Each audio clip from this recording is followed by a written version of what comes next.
রফিকের খামার ছিল গ্রামের মধ্যে সেরা। প্রতিদিন সে ভালোবাসা দিয়ে মুরগিগুলোর যত্ন নিত। একদিন হঠাৎ খামারে রোগ দেখা দিল।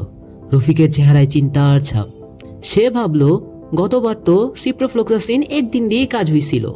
রফিক তাই বেশি না ভেবে, ডাক্তারকেও না দেখিয়ে নিজে থেকেই সিপ্রোফ্লক্সাসিন দিল, ভুল মাত্রায় ভুলভাবে। ফল হলো উল্টো। মুরগি আরো অসুস্থ হয়ে পড়ল।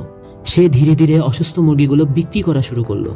হতাশাগ্রস্ত রফিক উপায় না দেখে শরণ নিল একজন ভেটের কাছে।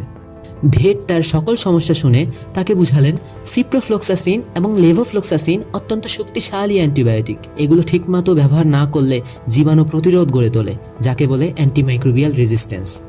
পরে গুরুতর সময়ে এই ওষুধ ব্যবহার করলেও আর কাজ করে না। এছাড়াও এই যে অসুস্থ মুরগিগুলো বিক্রি করা হচ্ছে, যা পরবর্তীতে মানুষ কিনে খাচ্ছে, যদি ব্যাকটেরিয়া প্রতিরোধ গড়ে তোলে, তখন মানুষেরও এই অ্যান্টিবায়োটিকের ওপর প্রতিরোধ গড়ে উঠবে। মানুষের জন্য যেটা অন্যতম লাইফ সেভিং ওষুধ।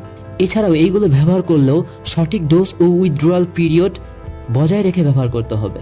মানে মাংস খাওয়ার অন্তত 5 থেকে 7 দিন আগ থেকে এই ওষুধ খাওয়ানো বিরত থাকতে হবে। সবচেয়ে ভালো উপদেশ হলো সবসময় একজন ভেট ডাক্তারের পরামর্শ ছাড়া অ্যান্টিবায়োটিক ব্যবহার না করা। এতে মুরগিও সুস্থ থাকবে, আমরাও সুস্থ থাকবো। রফিক এবার শিখে গেল সঠিক রোগ নির্ণয়, নির্দিষ্ট ডোজ আর পরিচ্ছন্ন খামারই আসল প্রতিরোধ। পরিশেষে অ্যান্টিবায়োটিকের সঠিক ব্যবহার, সুস্থ খামার, সুস্থ জনজীবন।